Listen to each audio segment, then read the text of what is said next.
Hi guys, and welcome back to the channel, and today we're going to be looking once again at the XA50 by Canon. It's the camera I purchased, and now I'm going to show you real life footage which I've created, also a video we're going to run through and just have a look at what I produced off the cuff, as they would say. Please subscribe and please share, and we'll get right on with the video.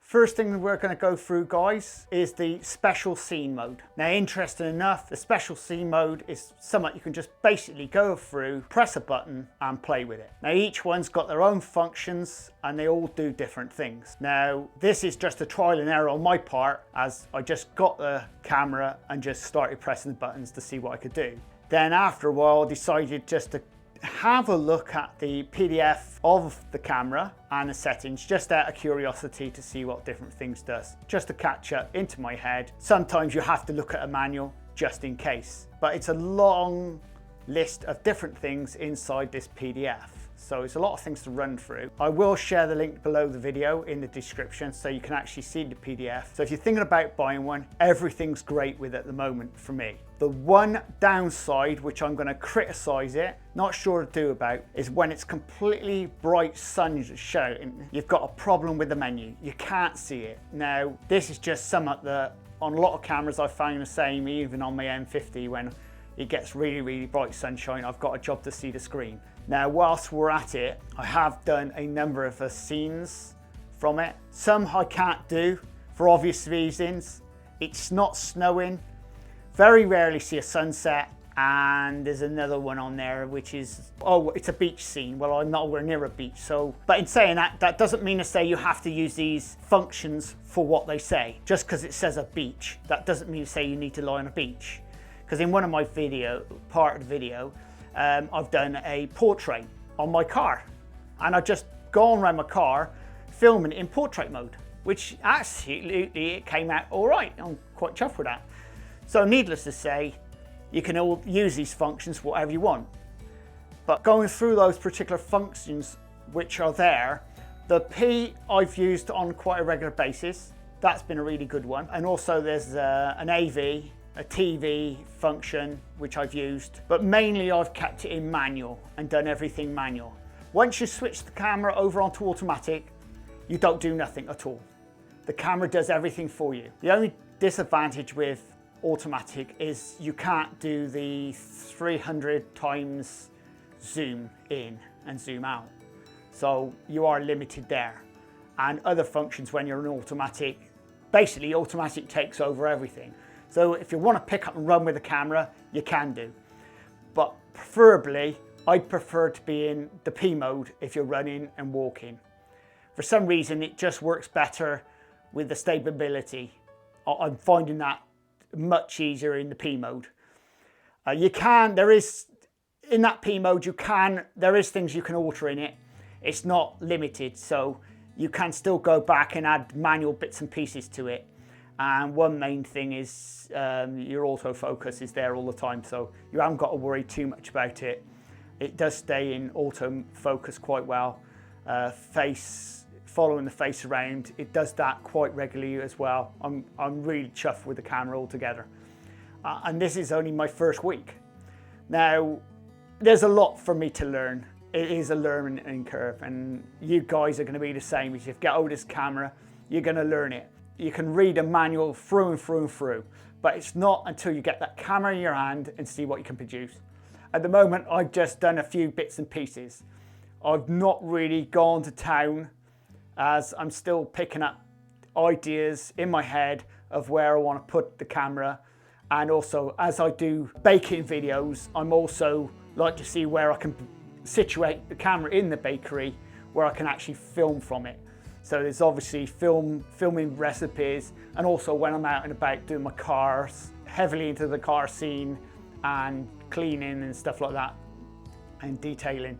So it's going to be good for that type of thing. Now, it's much better because it'll run forever and a day, this camera. So anyway, we'll get right on with it. Right, we'll turn on the infrared and then we'll have a look at the footage.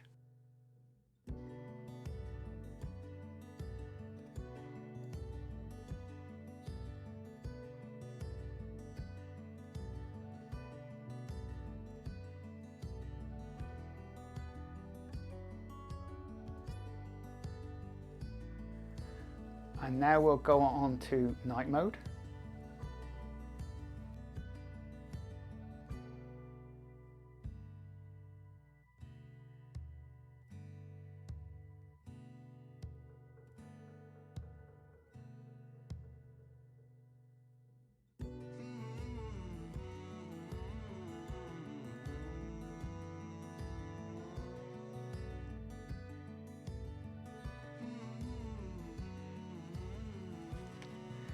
And now we're going to go on to low light.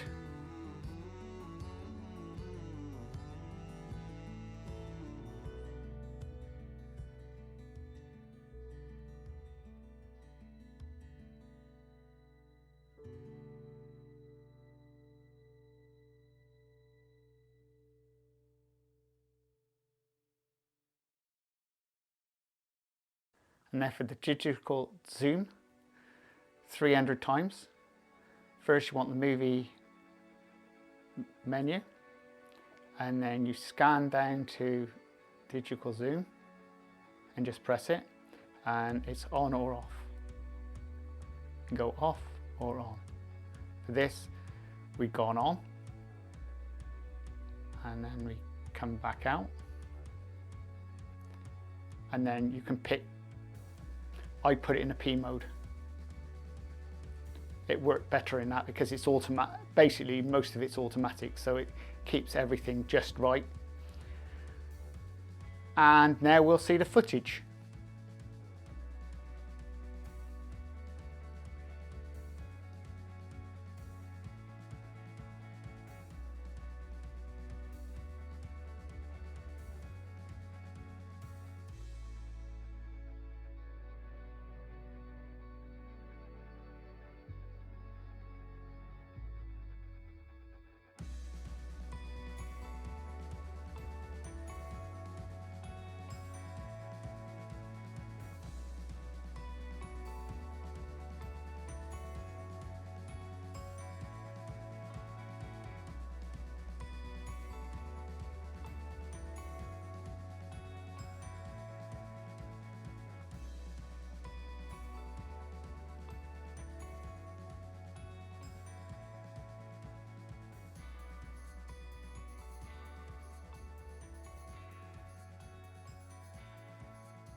Well guys, I hope you enjoyed that video.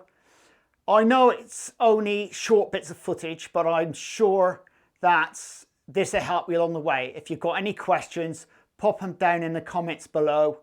Also, please check out the description for any playlists or anything I've written maybe down below. It may help you, it may not. Please subscribe and please share. Anyway, we'll see you again very shortly in my next video. Laters!